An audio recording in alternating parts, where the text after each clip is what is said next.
conversation.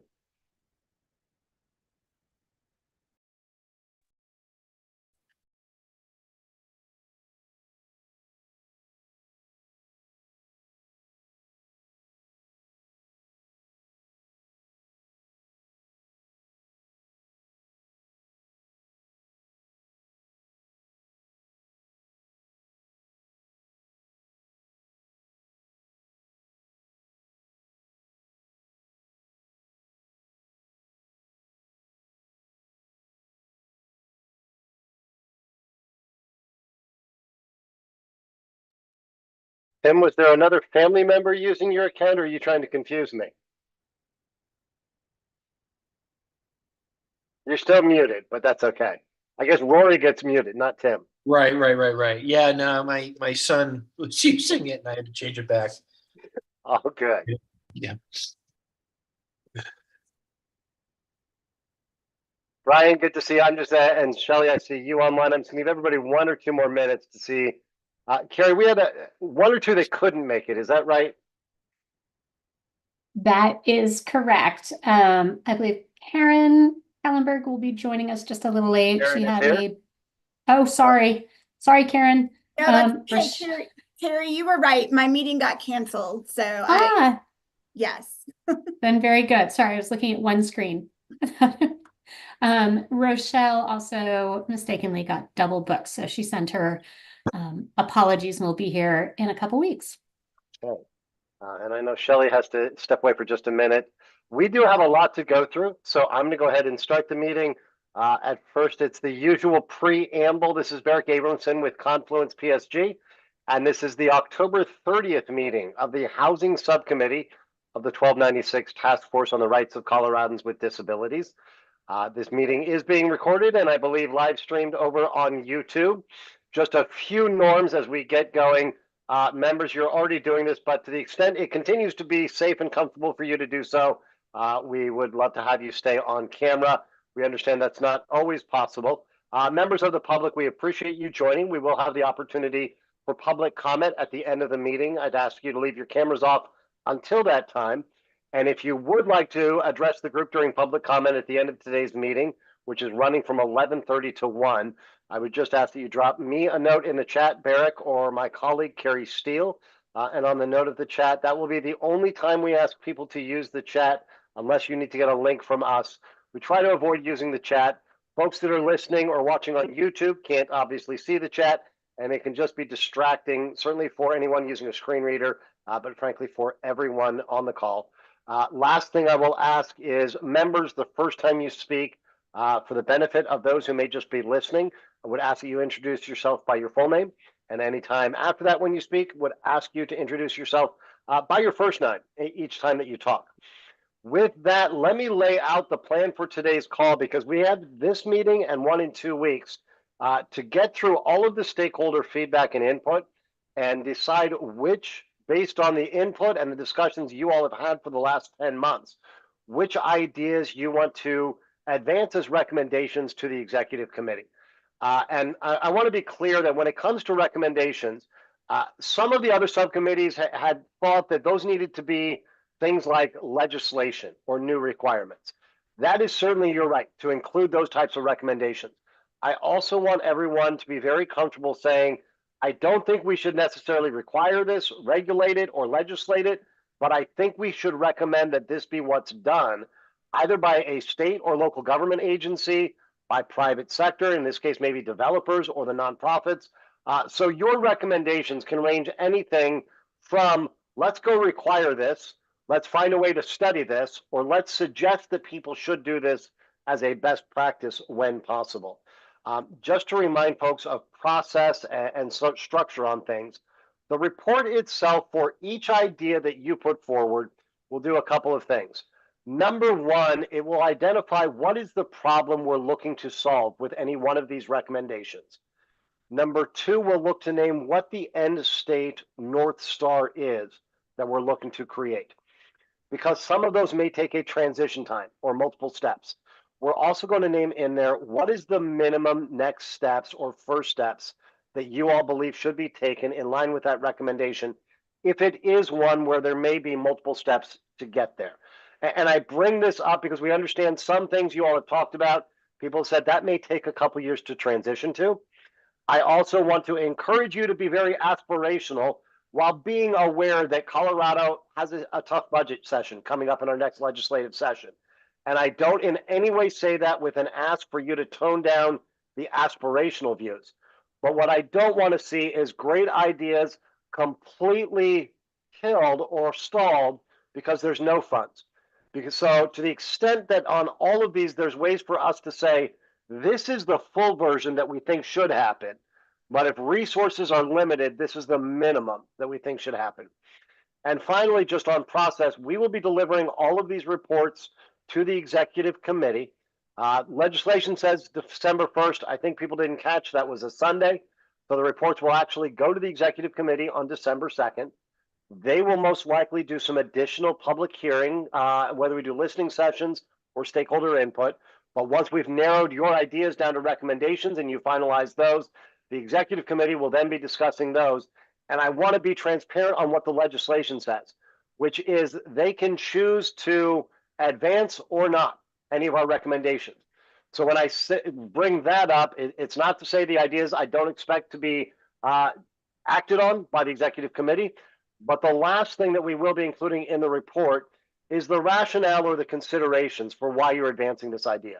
Not just the end state that you're looking to create, but the considerations you want them to be discussing as they take on each of those ideas.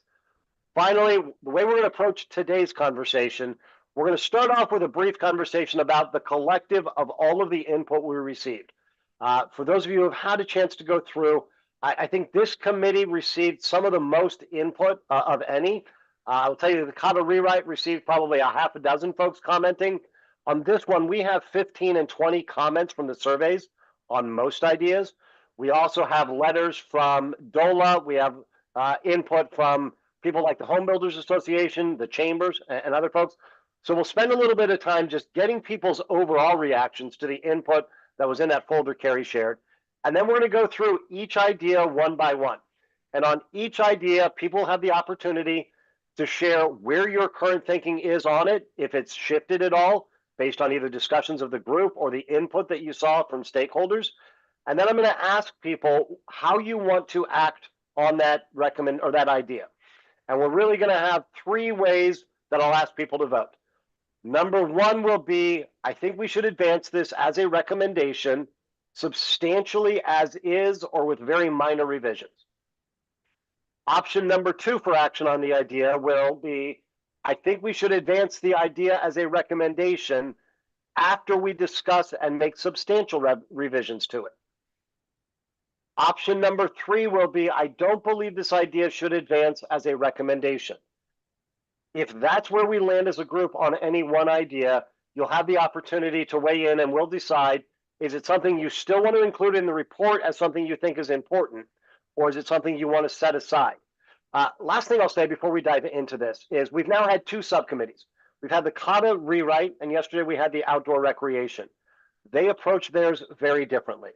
And possibly because CATA rewrite really is a little more cut and dry, should we change the law this way or shouldn't we?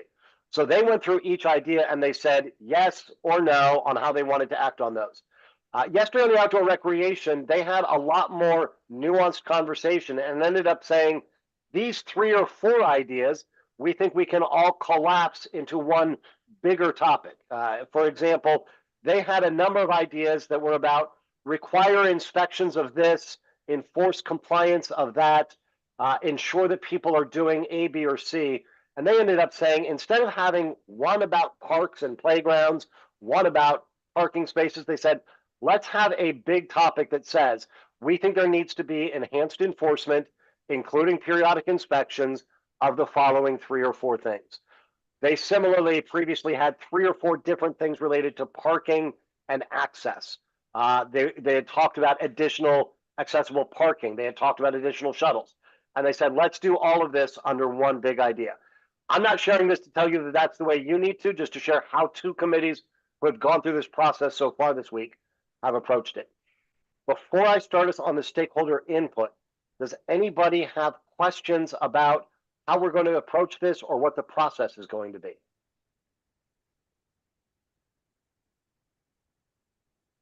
Okay. Then I am going to first share what I saw as some of the big themes from the input we received, both from individual stakeholders who completed the survey and from some of the associations or state agencies we received feedback from. I want to be clear, what I'm going to offer is not intended to be comprehensive, and none of this is me weighing in, agreeing or disagreeing with any of it. It's just kind of my big takeaways. Mm. And then I'm really curious to hear what all of your takeaways were as you looked at some of it. When I looked at it, I didn't see a whole lot, although there are instances of people saying, here's how I think we could improve on this idea. What I did see was a number of people just weighing in with very short answers. Yes, this is a great idea. Yes, this would be helpful. And at the other end, there were a number of answers or responses we got that said, I think this is going to become overburdensome. I think what you're suggesting is overly expensive.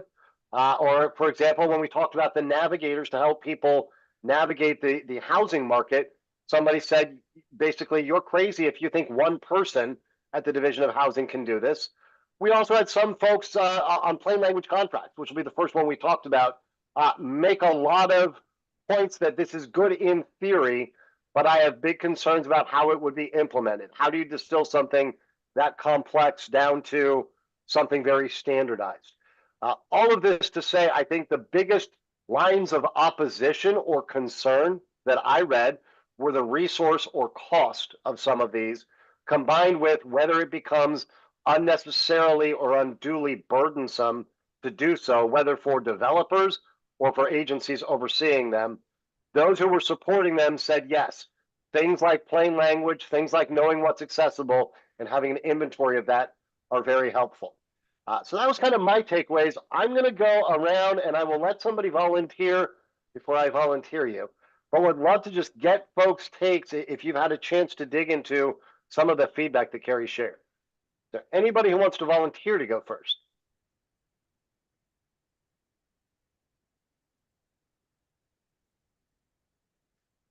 Well, then I will just start at the top of my screen, which means, Paul, I'm going to go to you, and then I'm going to go to Tim.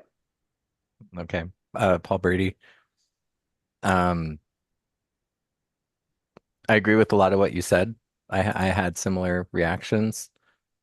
The permitting oversight and awareness one was a lot more digestible for me. The contracts, communication, and data, there was a lot there. And so I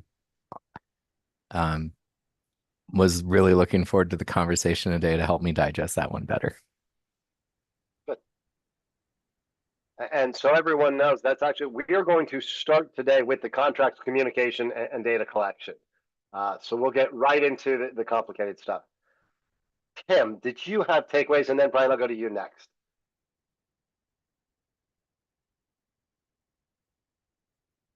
Tim, you are muted. I'll blame Rory for you. So sorry. Again, I haven't, sorry, I haven't dug into a lot of the responses. So I think I'd probably like to hear what some of the other folks have to say and maybe be able to add value there. Fair enough. And this is the time I'm going to violate my own rule. I'm going to drop into the chat the links directly to all of this input that we received. But let me go to Brian and then Karen. Thanks, Barry. Brian Rosberg with Housing Colorado. As I sort of scanned, there were opportunities to go a little deeper in some of the comments, and some were just like very surface level of like who pays ? Which I think is important for us to keep in mind. Obviously, and you already mentioned this, Barrick, like our funding environment is going to be very interesting this year. But I also read through kind of some of the comments from in the letters that were written, and those were helpful. I think there was an opportunity to hear the concerns and the logistical elements of what we've been talking about and recommending. And in full disclosure, I also received a couple of calls in the past couple of weeks from agencies who may be affected by the recommendations we make, just sort of more getting clarity on our process rather than the content. I kind of advise them to go utilize the portal if they had actual comments to make. But yeah, I'm still digesting some of it, but there were opportunities there that I think we can go a little deeper in some of these questions and recommendations we've been discussing. And we will have that time for conversation today, which I agree is going to be needed. Let me go to Karen and then Cassidy. Thanks. Karen Kallenberg, Habitat for Humanity of Colorado. I think, just some general comments. I think some of the comments were, we need more detail than what's there. And I think those are some things that we might need to flesh out. I'm not surprised to see the comments around the cost. I mean, there are going to be costs associated with that. And you just said it, Barrick, in terms of what funding, probably will not be available this coming year. So how that impacts. And then there's one other comment that I was going to make. I mean, I'm not exactly sure if I see direct guidance for us. I think we're going to have to drill down, because I think as many of yes, this would be great, there are the opposite of questions around, well, how will this play out? What units does this apply to? And I think that was my earlier comment around needing maybe some more specificity around some of these things to help address maybe some of the concerns. So. Cassidy, and then Shelley, if you're back with us, I'll go to you next. Yeah, Cassidy Roberts, Disability Law Colorado. I actually really enjoyed looking through these comments, because I think, we spent a lot of time kind of crafting the wording on these recommendations. And I think just sometimes we were just so close to the language, we missed some things that I think recommendation number 7, I felt like the comments made it clear that we have a lot to clarify. And I felt that way about several of these recommendations, that we just need to be more clear about what it is that we are recommending, because I saw just a lot of misunderstanding, I guess. And yeah, I think there were, of course, some misunderstandings about current law that's in there.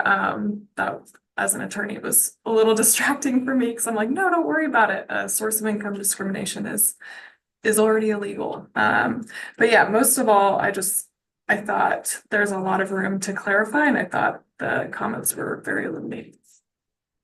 Thanks, Cassidy. Shelley, are you back with us? Yes, I am, Barrick. Thank you for that. And I would just say,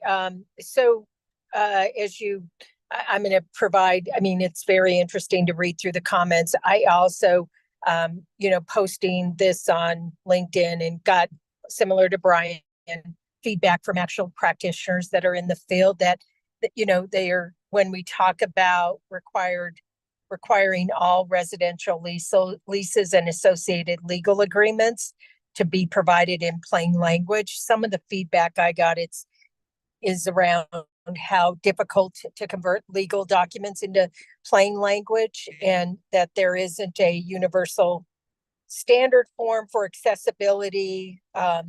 If required, like CDOH should provide model lease forms that is compliant with all the applicable laws, and forms that are required by federal agencies. So what it pointed out to me is it's not just saying we're going to require this, this particular document in plain language. There are so many different iterations and versions of that makes it a little more challenging. And so that's what I'm hearing from practitioners.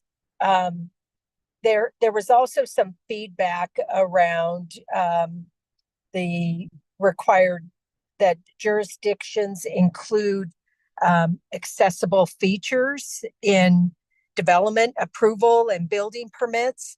And what I heard from folks in the field is they're concerned about a state statute requiring particular considerations for local development approvals. They are concerned that it could create a new avenue for NIMBY challenges to approve particular for higher density residential developments. So it just was interesting that, asking for feedback and hearing from developers that are in the field and getting their feedback. There are a number of comments and I'm sure we're going to go into that in a little more depth, Barrick, but just wanted to share some high level thoughts. I appreciate that. And thank you, everybody. With that, what I'm going to do is take us right into the first idea. And a lot of people have been alluding to it. In some cases, I'm going to give a readout of some of the comments that were on the survey. I know most of you have seen those. Because some of the association letters or state agency letters came in a little late, I'm going to read out some of those. Some of those had asked if they could have until Monday, and they literally were coming in at 11:58 and 11:59 p.m. Monday, which means I don't expect you all have read them. But the first idea, number one, require all residential leases and associated legal agreements to be provided in plain language and inaccessible forms. The way I would describe a lot of the feedback, and on this one, we had 28 different responses on it. Those in favor said, yes, this is needed.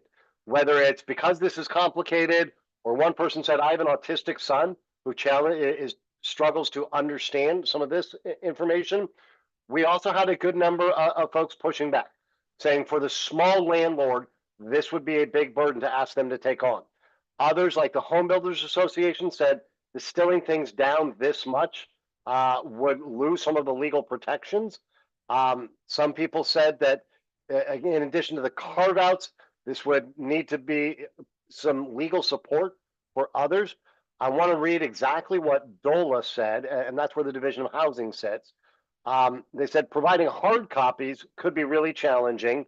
This issue could potentially be worked on outside of legislation with organizations such as the Apartment Association in an attempt to avoid the unintended consequences for smaller landlords.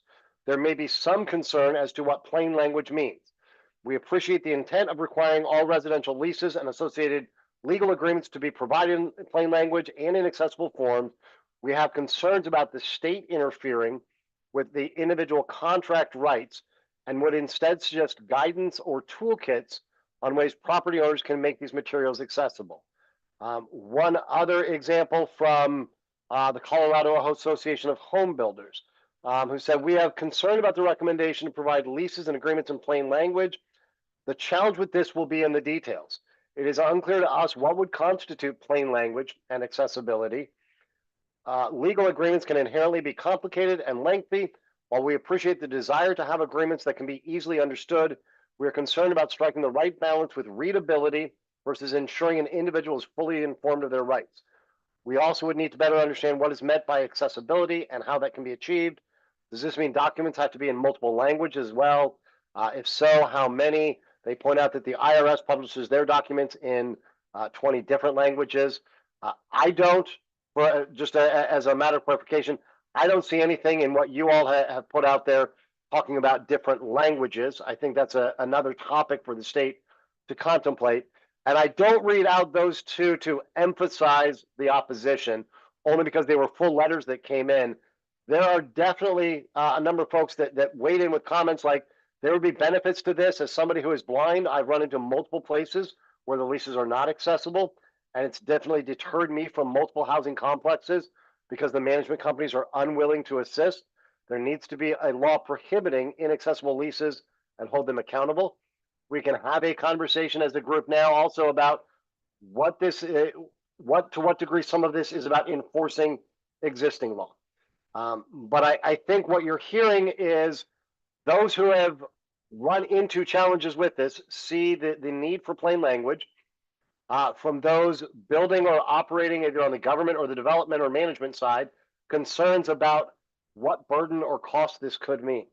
What I'd like to do is first, before trying to go to a vote on this, get some discussion on, given the feedback we've received, where is your thinking about this idea? Are there ways that you would want to reshape this? Would you want to adjust it? You want to keep it as is and add more clarity to it? Paul, please. I have a question in regards to comment 24. Okay.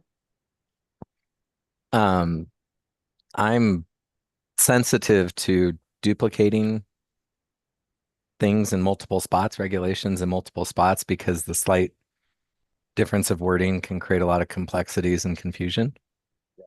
Is it true that this is already a requirement of ADA or somewhere else? I will have to get back to you with a legal interpretation. My understanding is the ADA does not specifically require the plain language. Cassidy, are you raising your hand because you're smarter than me on this?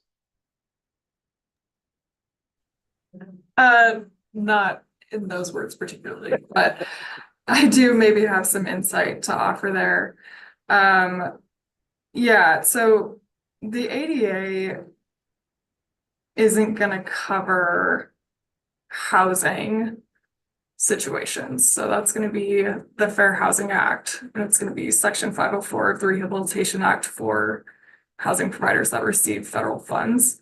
And then it's also gonna be the Colorado Anti-Discrimination Act at the state level.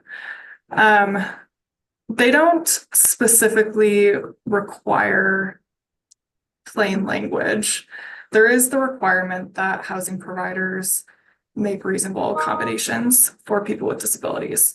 So whether that would include plain language contract, I think is largely debatable, but I would still say probably not, because of the defense of an undue burden. So the housing provider is likely to say this would be extremely burdensome for me to rewrite this whole contract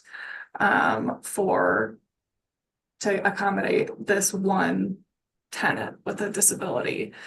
And so I think, you could go back and forth on the merit of that argument, and that would just give rise to more litigation. So I think we could clarify the law and create this additional requirement that the law does not explicitly cover.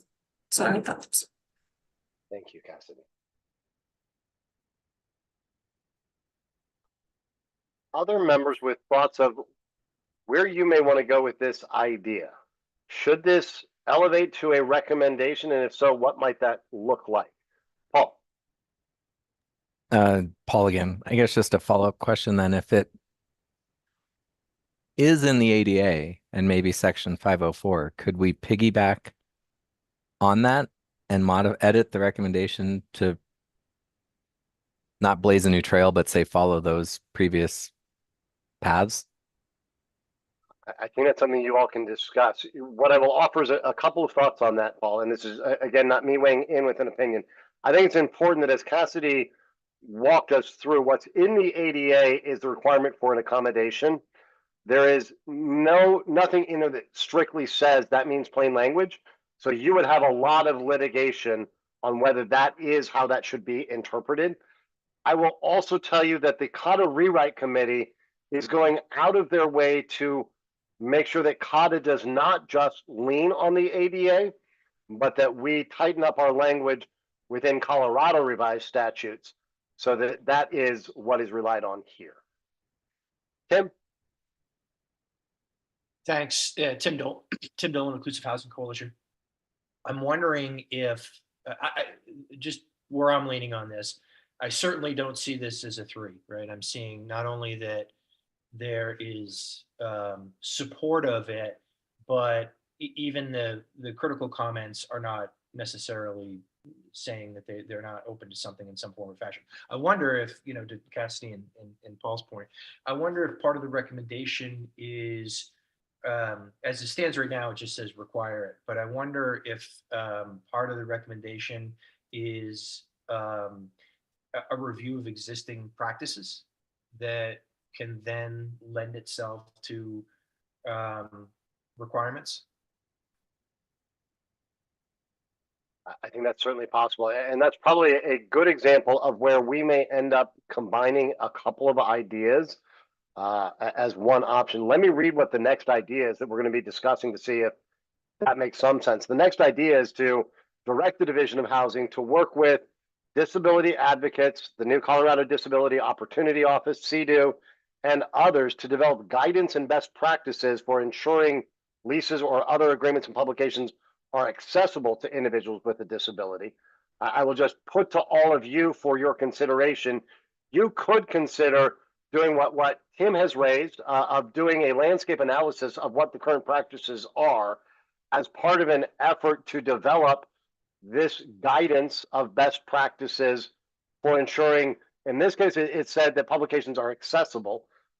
You might include in that the language of plain language. So you're doing that assessment of what's happening now, and you're convening a group or directing several agencies to work with the advocacy community to develop what those standards of best practice should be.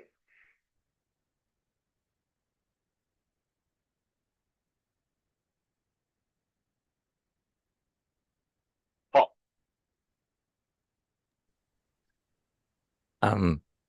I like that thought. So first, Paul Brady again. I'm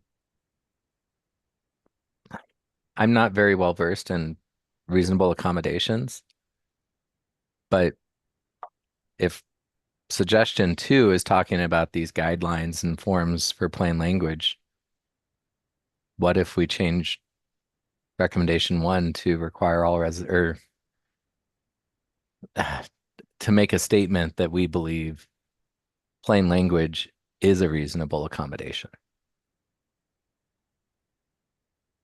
That's certainly an option you have in front of you. And I think you could have the plain language. You could also instruct that this group puts forward best practices and that those become standards. Brian.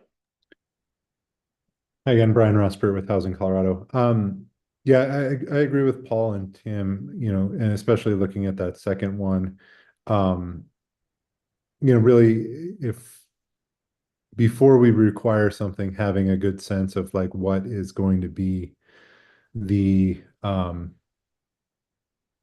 best practice, I think might make a sense in kind of order of operation. Really, I know this is going to be one of those things that like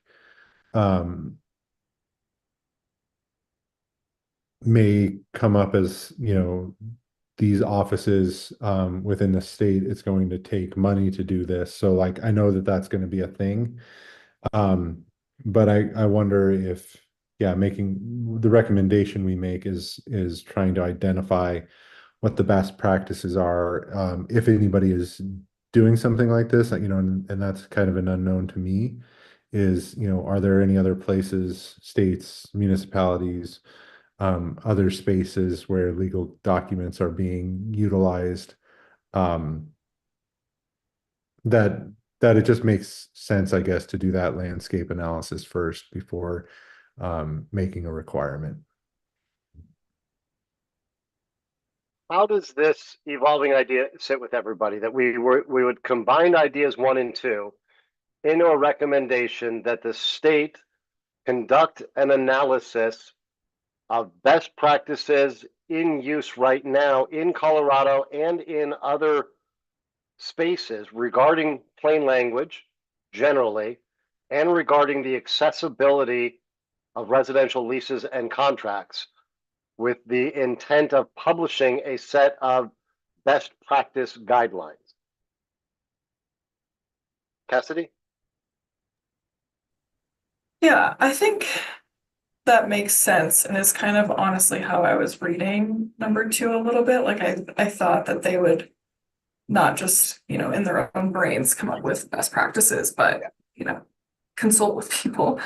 But yeah, and I think as I was reading the comments in response to number 1, I think part of number 2 could be incorporating models that those smaller landlords or even bigger landlords could just adopt the leases from the Division of Housing. They could say, this is a model lease, great. I know it is going to comply with any plain language requirement, if we decide to recommend one. And I know it's going to be accessible to folks, and that's great. So I think adding the requirement that they create samples and models is something I would want to add. Tim, My only comment on that, I think that's a great idea to sort of incorporate both of them in there. I think that gets you where you want to go, but I think I'm a little leery of using the term best practices because it seems like they could review the existing process and say, well, we're already at best practices, and that really doesn't get us to where we want to go. So I'm wondering if it's possible to just, craft the language such that it's more than just a review of best practices. Maybe perhaps it's something along the lines of, what about the feasibility of creating plain language documents to better assist those that need that help, something along those lines. I just don't want to, I just don't want the recommendation to go out there and say it's one of these ones that we'll just sort of kind of review it and maybe we take action and maybe we don't. I think we're agreeing that action would be good if it's feasible. Yeah. I think, and that's just me talking.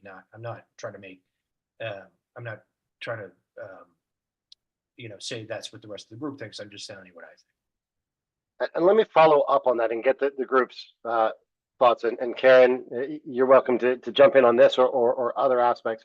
I'd be curious on that note, if you want to simply examine feasibility generally, or is that the opportunity to speak to some of the concerns raised about for the small landlord? This could be more of a burden. Do you want to examine the feasibility for all types of landlords to do something? But Karen, let me go to you first, and then I'll open that to the group as well, and then I'll go to Shelley. Still on the same topic. So I think, and maybe it's a question back to Cassidy, but I feel like what I heard you saying is that you wanted them to create a template that could be utilized. And that maybe takes away some of the concerns. This isn't what you said, but in my head, I'm interpreting it to say this takes away some of the concerns that we see above as to whether the language would still be legal, what exactly is plain language. So, and I think it also goes to what Tim was saying. It's a step further than best practices. And I didn't hear us say we're requiring landlords to use it.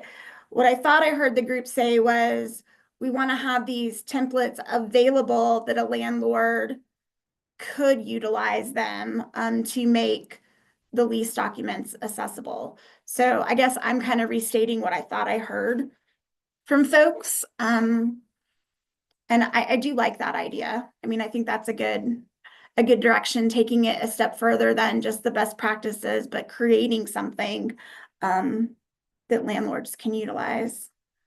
And Shelley, I'll let you go next. I think what Cassidy spoke to raises a question for the full group. We're going to be publishing a report that says the end state we want to get to is this. But at minimum, we believe what should happen is the following. Is this one where we say the end state is that all of these contracts and forms are in plain language and accessible. But as a first step, we believe that this feasibility should be studied and exemplars made available for optional use. Is that where folks would like to go? Shelley, what are you thinking on this potential combination? Thank you for that, Shelley Marquez, Mercy Housing. I guess as I read through the comments and some of the feedback, and I do think it's important for us to look at feasibility, but I'm also like our focus was to how do we create more accessible housing options, and does this prohibit us, based on concerns that have been addressed by the Colorado Association of Home Builders, along with other concerns, whether you're a small landlord or a national landlord. Does it put additional burdens that make that just create additional challenges? So part of the feasibility is to really understand what's in place, but then are we creating processes that just provide additional roadblocks to really address accessible housing.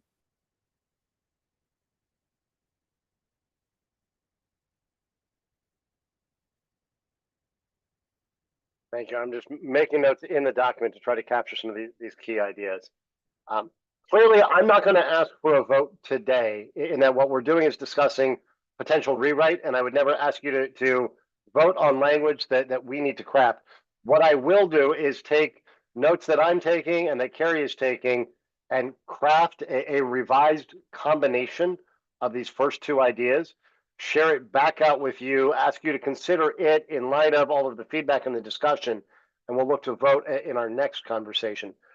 Before I move us on, are there any other thoughts about this combined idea of a feasibility study and creating exemplars that could be adopted with the North Star or end state ultimate goal of everything being accessible and in plain language?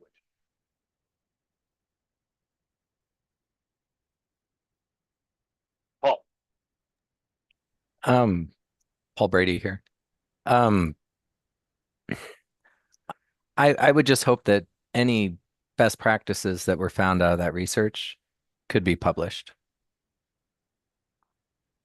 Great point. We will include that should be published. Tim.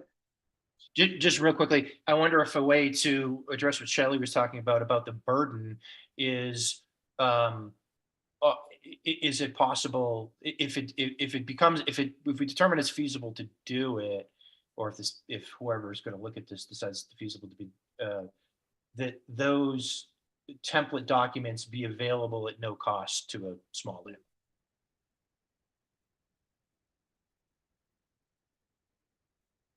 Or a landlord.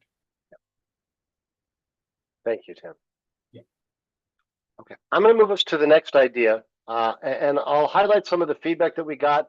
And in this case, I'm going to highlight what we got from DOLA, because this idea is to direct the Colorado Division of Housing, which sits at the Department of Local Affairs, to establish a position or office within the division with at least one full-time employee to assist individuals with disabilities navigating the housing markets. The employee or employees should have appropriate training and knowledge working with individuals with a broad range of disabilities, and their work should be informed by an advisory group of individuals with lived experience. I will highlight right now that the next idea is to consider grants to nonprofits, community orgs, or local housing authorities for dedicated programs to provide similar or complementary services to these. So again, this may be one where we're combining some ideas, but because those two are so interlaced, I wanted to highlight both of them. Some of the feedback that we got in the survey, no, Colorado is too diverse for a single individual to do this. On the other hand, I think this is an excellent idea and provide much needed advisement from the Division of Housing. My only question is one person adequate? Somebody said this would absolutely be needed. Others say this would be hard for one person. I will read you what DOLA themselves wrote to us, which was this type of a statewide effort would require significant resources and personnel to implement. There may be other state agencies that may have navigators or ombudsman services already in which this could be explored in greater detail. Orgs at the local level may be better equipped to provide this type of service. We also partner with CHAFA and other organizations such as Housing Colorado that may be able to coordinate with us on creating webinars for such information and resource sharing. So my takeaways, without me weighing in on the pros or cons, generally people thought that this idea of navigators would have benefit to individuals with disabilities.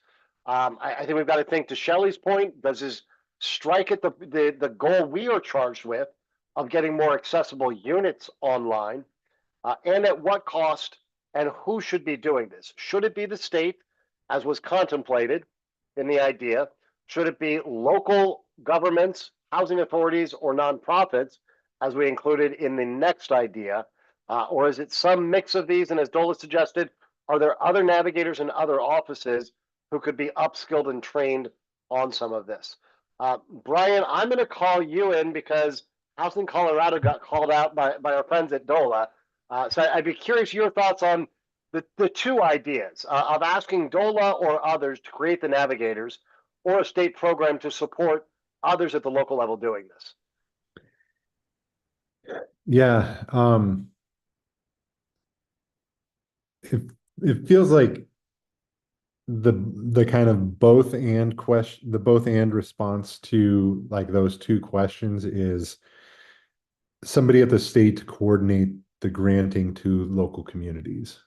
Um, I think, yeah, I agree with some of the comments that this is a big job for one person to do statewide housing navigation. Um, and I'm sort of thinking through like kind of the apparatus that's already on the ground, at least at the state agency at Division of Housing. You know, they've got folks in the communities, but those folks are really geared towards the development of more housing. So I think there's going to be some upskilling for those folks, but I don't know if housing navigation is kind of the upskilling that's going to need to happen. If our concern is about unit production, you know, those devos, the people that DOLA has on the ground, might be, you know, stretched already. I can say, you know, at least for what we are called out for as Housing Colorado, like we're happy to facilitate like education opportunities as it pertains to this as Housing Colorado itself, but I don't know if that's the solution that we should be going to pushing towards. Appreciate that. I think it can be like a part of it, but we can't be the end all be all because we're not going to reach all of the right people. We're not going to, you know, it's going to be hard to kind of do continuing education. Like there's a whole host of logistical pieces. And I will say, I think this is the challenge before all of you. And Shelley, I appreciated you reminding us our task is to find ways to bring more accessible units online, including identifying what will be our next conversation in our next meeting, ways, some of the financing mechanisms. I think we have to avoid the desire to boil the ocean. There's a lot of things we would like to see happen. A number of things that should be done. Securing housing is certainly a key piece, and identifying what the barriers are to that is very much part of our charge. So if you all find that navigating that market, or as we'll talk about next when it comes to what's promoted in listings, that's a piece of this. Our pieces are bring more units online, identify ways to finance it, and identify the barriers to securing. So if you find this is one that is that, what I think you need to think about is which ones you want to prioritize and which you want to call for immediate action. What's the appropriate role of the state? What's the role of the state to support others doing work here? Whether it's folks like Housing Colorado and partnering with them to do webinars, or when funds are available, creating a grant program to support others doing so. Paul, your thoughts? Paul here. So I guess how I'm kind of synthesizing this is, could we twist it into an incentive-based approach? So where the Colorado Division of Housing considers how local authorities or incentivizes funding or other policy to recognize local authorities that have a plan or program in place that promotes and assists individuals with disabilities to navigate their markets. Very interesting idea that could strike that balance of driving forward on the idea you all put forward with the appropriate roles. Tim, your thoughts? Yeah, I was just going to add that there is precedence for agencies, government agencies working with nonprofit organizations or local organizations. For instance, in Denver, the Denver Human Services, through their Ideas program, works with Bayard Industries to establish a B-Home program, and they manage it. And moreover, the Division of Housing already works with a number of local agents, local organizations, nonprofit organizations that work in other localized areas.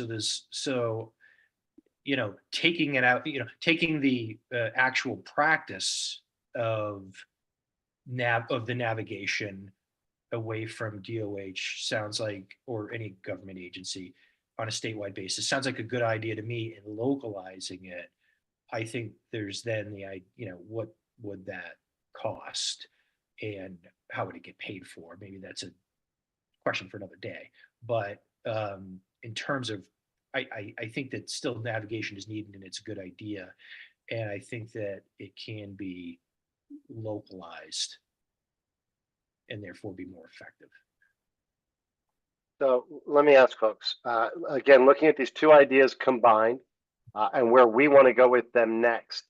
I'm not hearing a lot of support, so correct me if I'm wrong, for moving forward with a recommendation that we create this job or office within state government and in particular in the Division of Housing.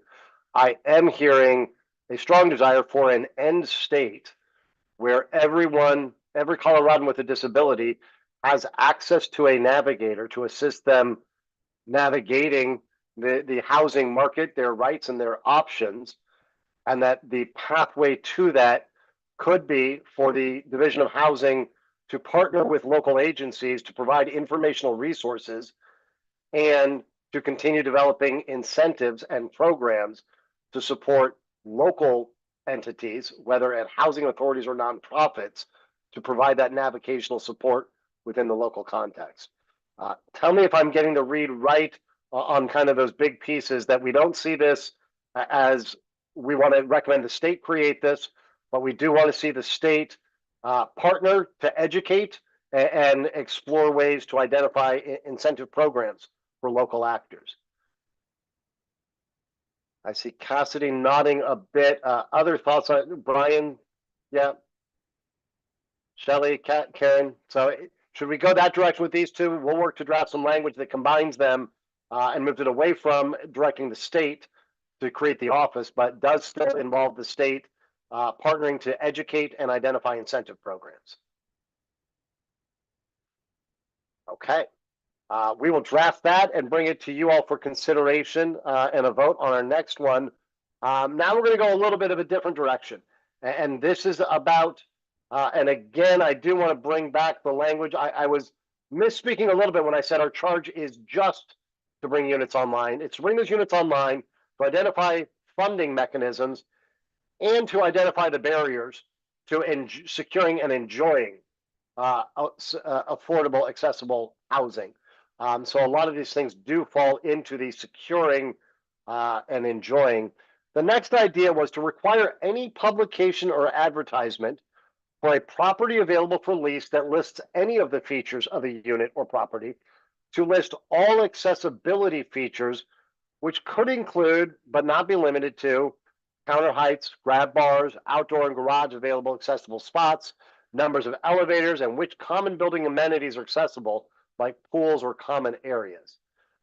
Some of the feedback we got here was yes and sure. I'd like to narrow it to which listing sites.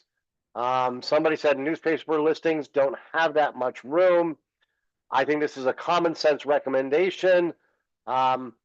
Yes, agree with this. I think it should go a step further and list the dimensions and how they're accessible. Please also include information about communal fire alarms. Somebody raised the question of who will check for false advertising. Somebody said this is absolutely a huge and gaping hole. There were some in some of the written responses.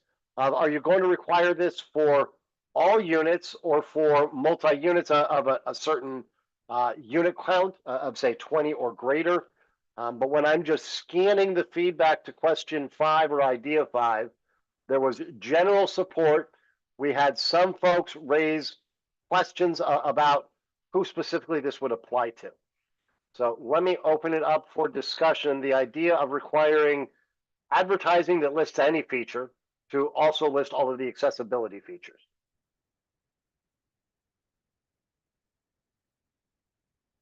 Paul. Just a quick comment. I'm broadly in favor of exemptions for situations of like 4 or less.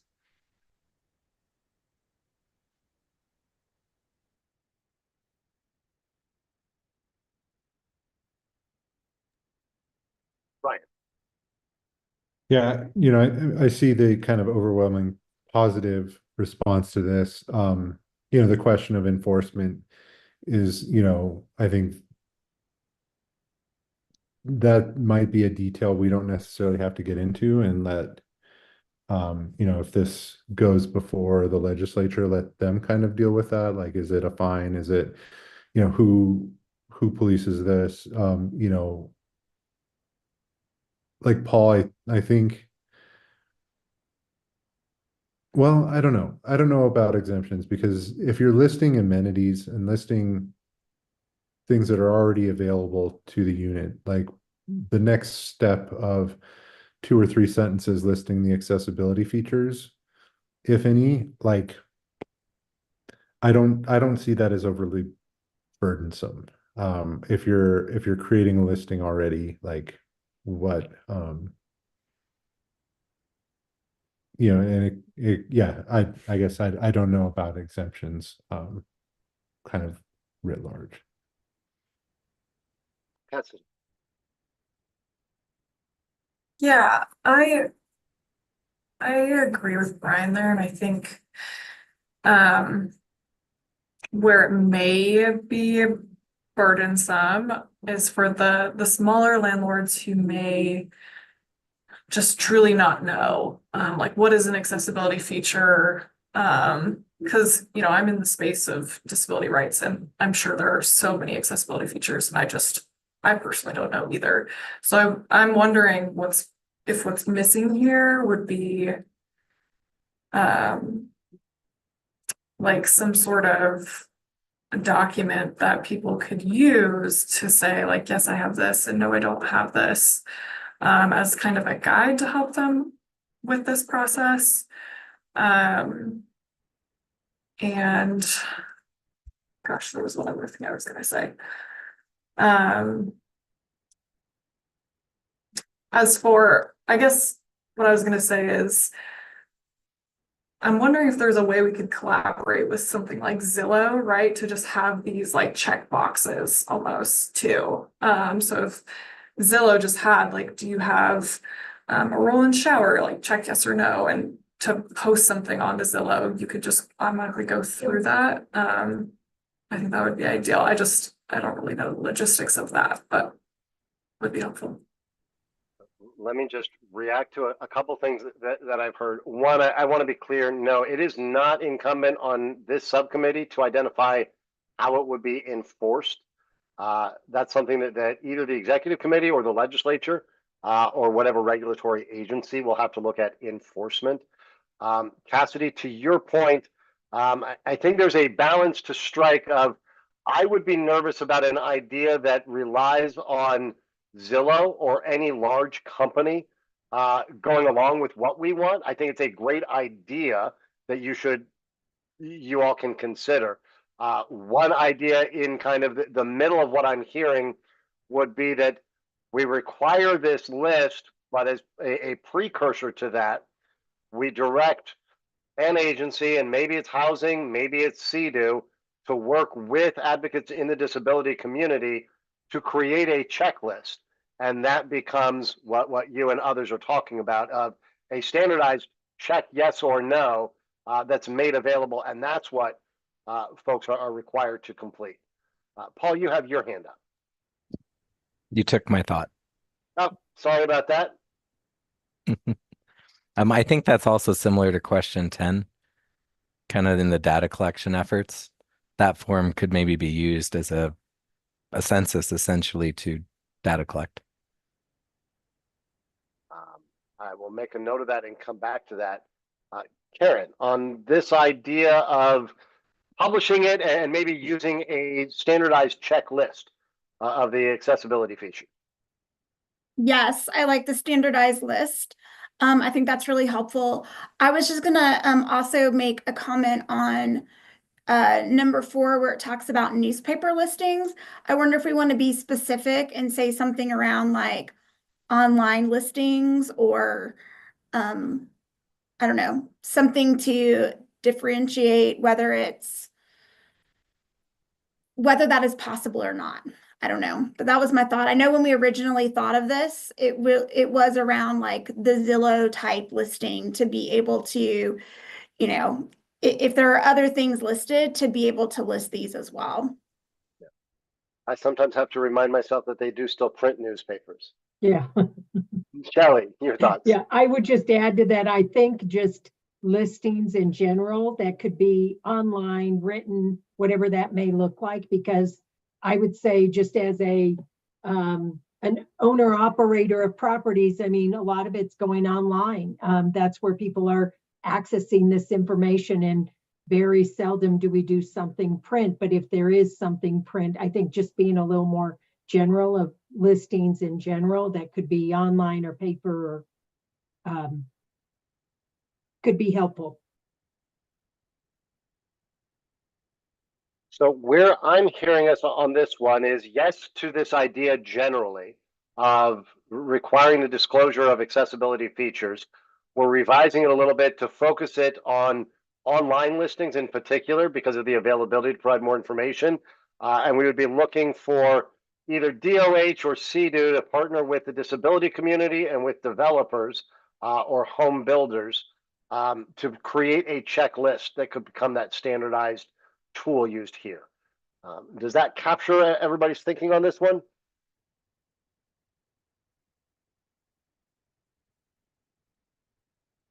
Tim? This might sound a little silly, but are we talking about something that is actually a listing, so it's in print or it's in some sort of media, as opposed to if I just put a for rent sign in my front window? What are is there a requirement there, or is it just if it's just a listing? So in some sort of, I think it's a fair question. And what I'm hearing from folks is we're talking about actual online advertisements for these. Now, whether that's a formal ad on Zillow or a marketplace ad on Facebook or a post on a Facebook group, I think that's where I would look to all of you is how much do you want to define? And my only caution will be you start naming very specific things and suddenly you're not posting your music on MySpace anymore, so you can post it wherever you want. Don't name things that may become dated. But where would you all want to define this requirement? I don't think we're talking about, Tim, the example of a sign in your yard, but I want to check with the group. Where is it that you would want to see this checklist adhered to?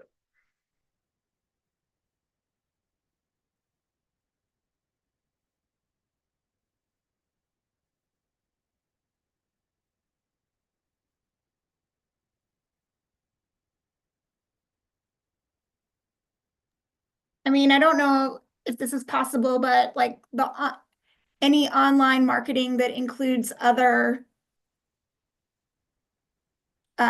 sorry, I haven't had lunch yet, so my brain's working slow.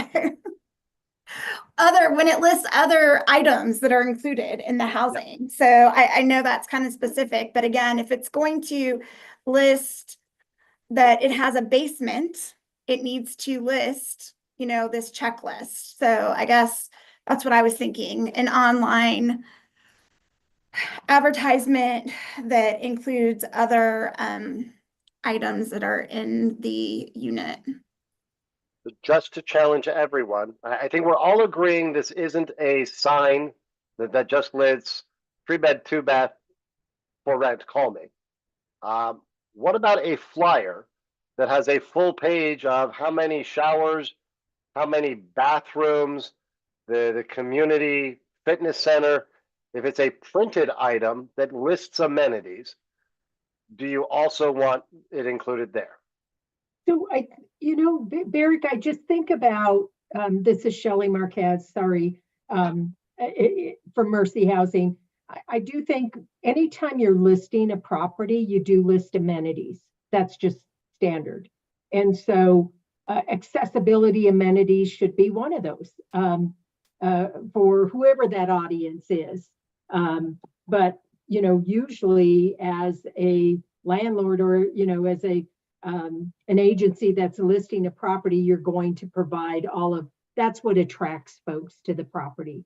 So how are you really attracting someone with a, you know, for that availability, but you also have to have it available on site. So, you know, is it a number of units? I don't know, but I think that any kind of amenity that should be included if accessibility is an option. I agree. I take back what I said about online and amenities. That was the word I was looking for. Thank you, Shelley.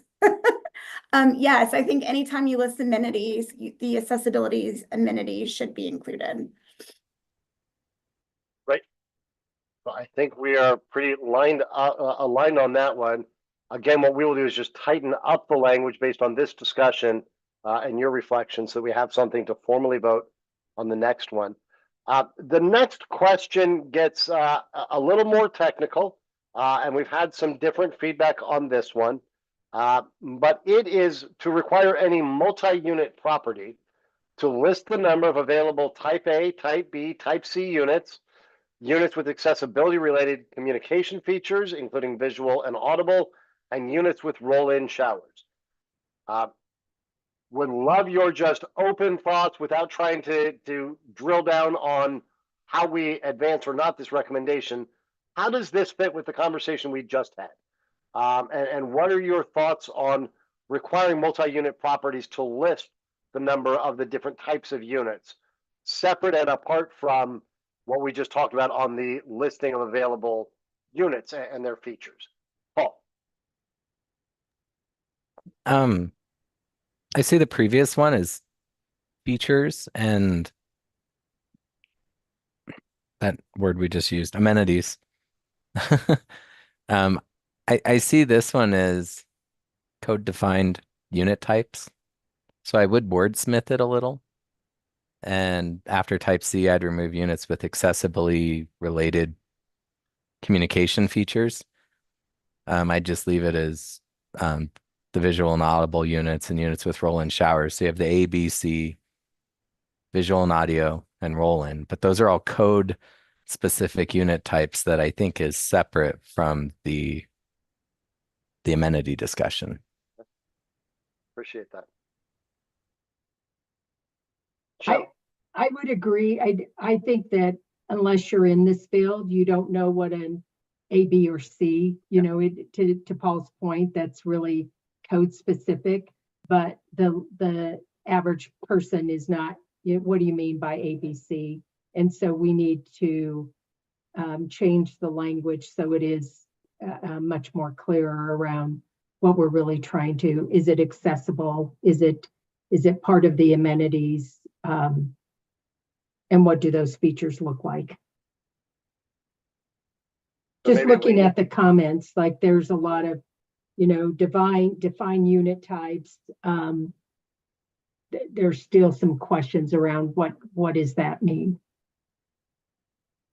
I will just name, there's some irony. Our first idea was to use plain language, and by item 6, we got to what some might argue was not. Tim. I was just going to ask, Tim Dolan, Inclusive Housing Coalition. I was just going to ask what we mean by multi-unit. Is that more than one unit, or is it, how many units is it? 10 or more, 4 or more? I don't know. Does anyone have an opinion? Because I will tell you, from when we created this, it was just thrown out as multi-unit. And I think it was Paul, you may have said you look to exempt 4, fewer than 4. Yeah, and I guess I'd go back to that number just because these type A, Bs sync to federal fair housing, and federal fair housing uses that 4 unit as a 4 and under is exempt.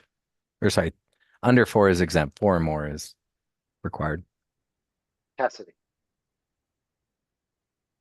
Yeah, thank you. I don't know if I want to add to like the discussion of numbers, but I do think based on what I was reading in the comments, we should clarify like, because at least for me, when we were creating this recommendation, I thought we were talking about, you know, like apartment buildings or single owner owned buildings, rather than condos. So if you are just listing your one unit in a 30-unit apartment building that you individually own, I think we would not envision this applying to them being able to opine on what the other units in the building look like because they are not the owner. So I do think that that came up in the comments and we should be responsive to that. But I'm interested in hearing others' thoughts. And Cassidy, I just want to throw out there maybe a follow-up question for you. Would you envision, we're talking about buildings where a single entity or individual owns all of the units? And we don't need to go all the way down the rabbit hole, but if somebody owns 8 of the units, would they be subject to this?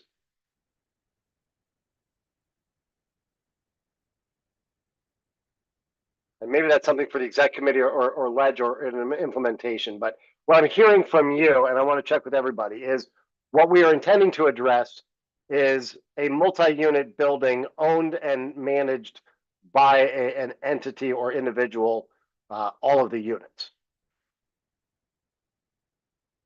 Does anybody feel differently? Would you see this to apply to a condo setting where somebody has one of the units in a 200-unit building? Paul? I do see it applying to a condo in the first sale. Hmm. You know, a home builder builds a 50-unit project. I would think people would be interested if they could buy a unit with those features. I don't think it's on an individual resale basis within that property, though.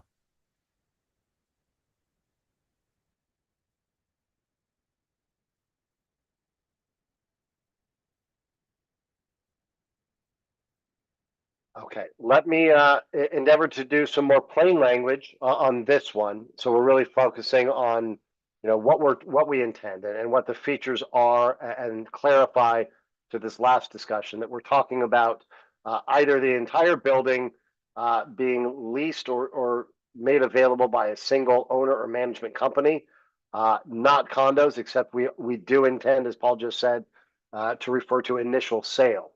But not subsequent resale or lease of individual units. Paul?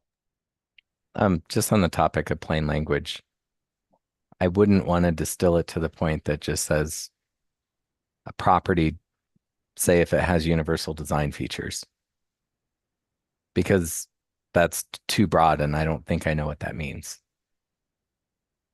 Got it. And I will tell you, when we get to the universal design, we had some stakeholder feedback on the term itself.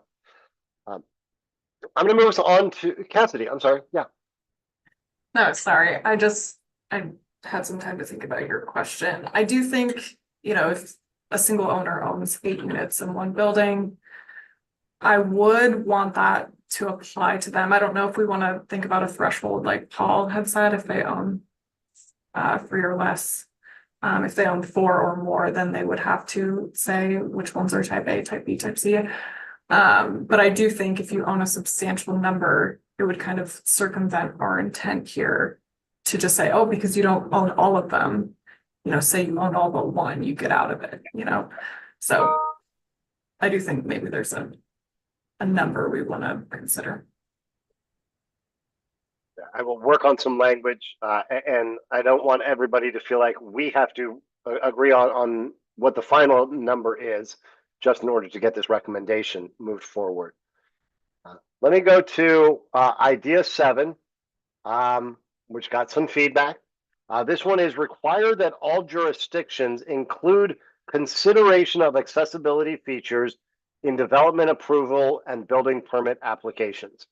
And I don't know if anybody wants to weigh in. As I recall, the conversation here was really about, can we spur some more accessible units online by requiring it to be one of the elements that's considered at that local level. You probably saw a number of these comments here. No, unless you're going to provide funding to make this happen. Good idea. Stronger language than consideration may be needed. I will tell you some of the professional associations weighed in suggesting that any additional requirements would be burdensome and would thwart the goal of trying to bring more units online if you had additional requirements. But generally, there was support with a lot of questions about how would this happen. The Association of Home Builders said this idea has merit, but details are important. We have significant concerns about the language of at building permit. Language appears to be a late addition, does not capture the spirit of discussion. Our state is in dire need of more housing in some jurisdictions. There are very local, not in my backyard voices that attempt to stymie housing developments any way possible. The development permitting process is already lengthy, complicated, cumbersome, and expensive. We are extremely wary of policies that exacerbate these challenges. We would likely have concerns about this section adding additional costs and complications. Instead of accessibility and approval, a better approach is a portfolio solution and a wider view of the problem. Not every type of housing can provide accessible options equally. For instance, for sale 3-story homes in urban locations near transit are not naturally going to provide accessible housing, type B units, but a stacked apartment building with an elevator is better able to provide those units. Encouraging a community to track or consider all the housing options in their area will better achieve this goal. I don't read that to give it undue weight. I read it because they had a lot of specifics. Some said this sounds hard to implement. Others said, yes, accommodations should be built into every development and permitting process. Requiring consideration features doesn't quite make sense. I'd like more clarification. All of that to say, mixed views, support for the intent of this, some questions about the implementation, and some flags raised about potential unintended consequences. All of that said, who has reactions on the initial idea and whether we want to advance it, ideas for tightening it, revising it, with the idea having been that we require every jurisdiction to include consideration of accessibility features in their development approval and building permit process or applications, excuse me.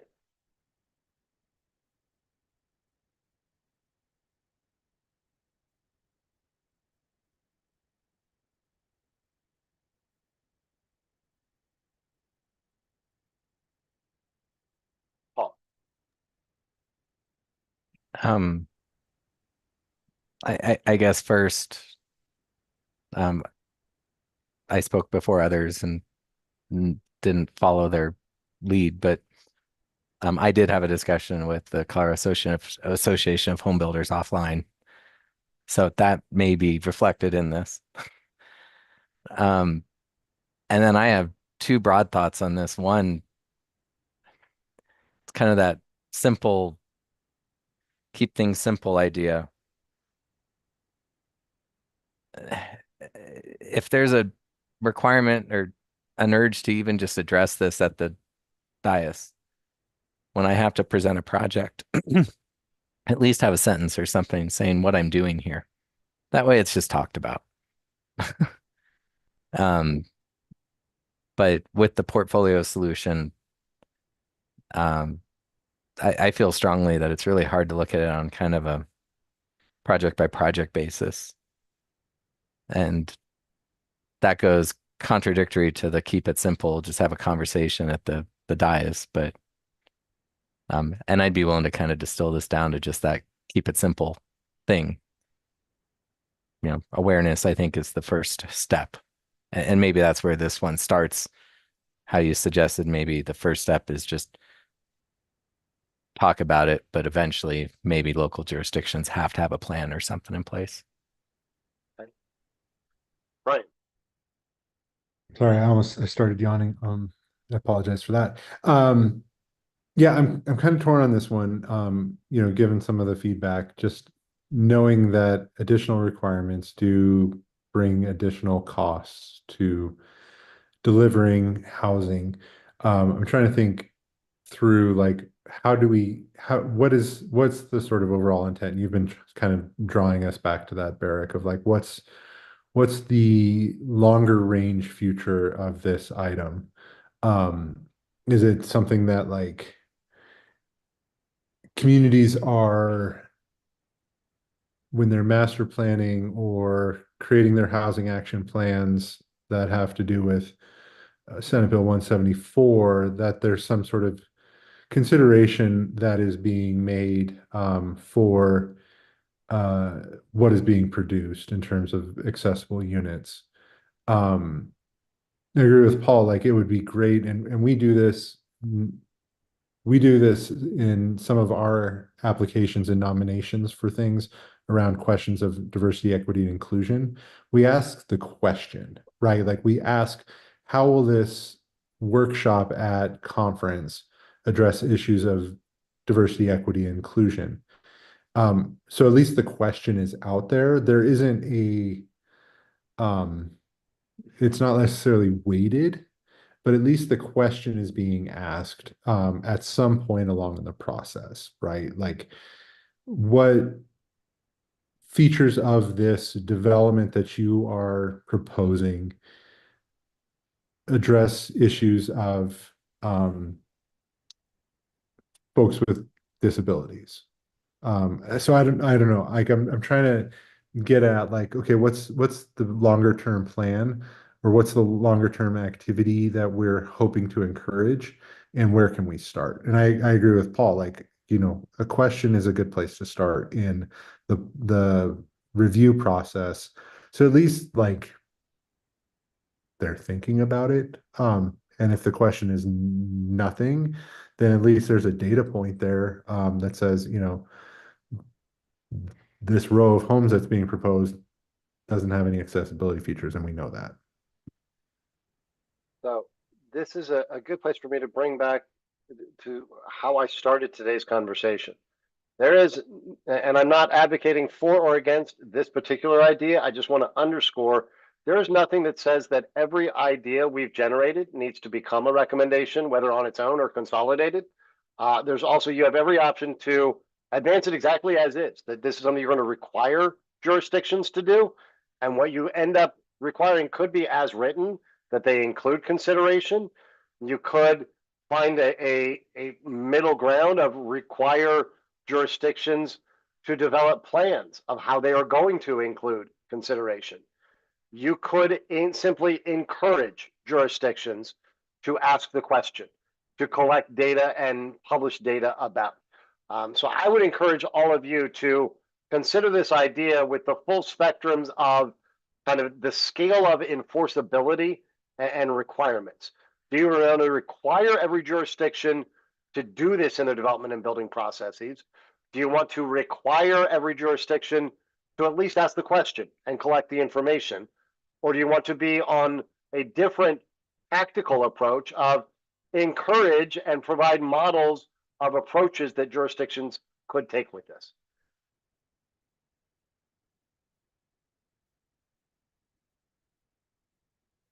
Tip. I get a little, every time I see something that says require, and ostensibly it's the state that's going to require a jurisdiction to do something, it makes me a little nervous. But it occurs to me, but the intent is great. And it occurs to me that there's various programs and things that have passed the legislature in the last couple of years, without being specific, that are engaging jurisdictions in different ways.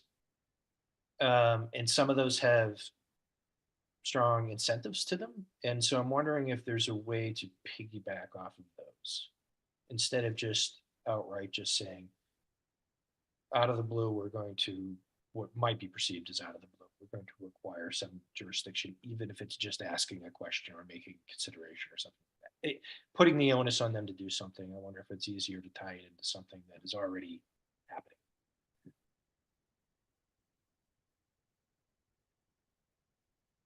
Other thoughts?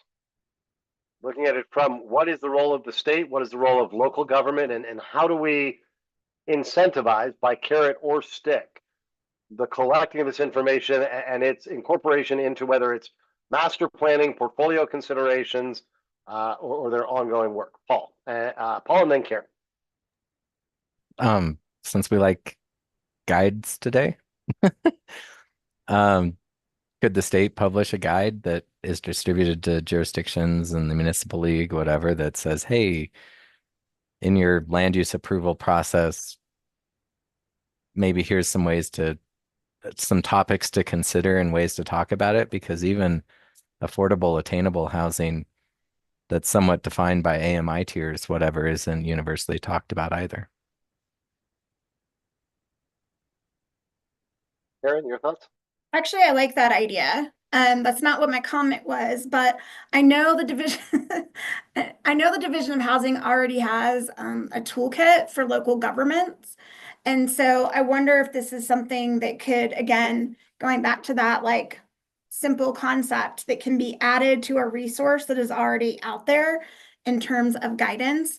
And then the comment I was going to make is, I'm still a little hesitant about this one when I look at the home builders comments and just the different types of housing. And I know, for instance, for us, we build for an already selected home buyer. And so I don't know, I just think that there are maybe some unintended consequences that need to just be thought through a little bit in terms of this one. So I guess in terms of like more maybe like the recommendation or providing them information in the toolkit that DOH already has versus requiring something. That makes sense. We are at 12:57. I'm not going to be crazy and try to get another idea done in 3 minutes. I appreciate the thoughtful consideration of all of the feedback. So you all know we have now closed the surveys, so we won't be adding new input. I appreciate everybody scrambling in 24 hours to read the depths of this. Our next meeting is Wednesday, November 13th. Same time, 11:30 to 1. In advance of that, what I will do is circulate to all of you the combined revisions from the ideas we talked about today on ideas 1 through 7, I believe we got through. We will then vote on some of those and see how much we can move through 8 through 10. And then we, of course, have to move on to our other discussion, which this today was just about the contracts side and data side of it, which we'll get to the data, then we'll get to the financing side on the next one. If you've got questions between now and our next meeting, reach out to Carrie and me. Otherwise, my ask would be do spend some time digging into all of those comments, including the association and state agency letters, and take a look through those. Come to our meeting on the 13th, ready to really sink our teeth. My goal will be that we get through the rest of the ideas in full transparency. I can't promise it. There may be a need for a third shorter meeting to get through the rest of these ideas and get our recommendations advanced, because I don't want to rush any of you through any of the discussions of these items. But really appreciate everybody doing a lot of lifting this month to get through these, and all of the work that got us to here and the thoughtful discussion today about all of the input. We'll get the revised ideas back to you, and we'll see you on November 4th or 13th, excuse me, at 11:30 to continue this conversation. Really appreciate all of you, and we'll see you in 2 weeks. Thanks all.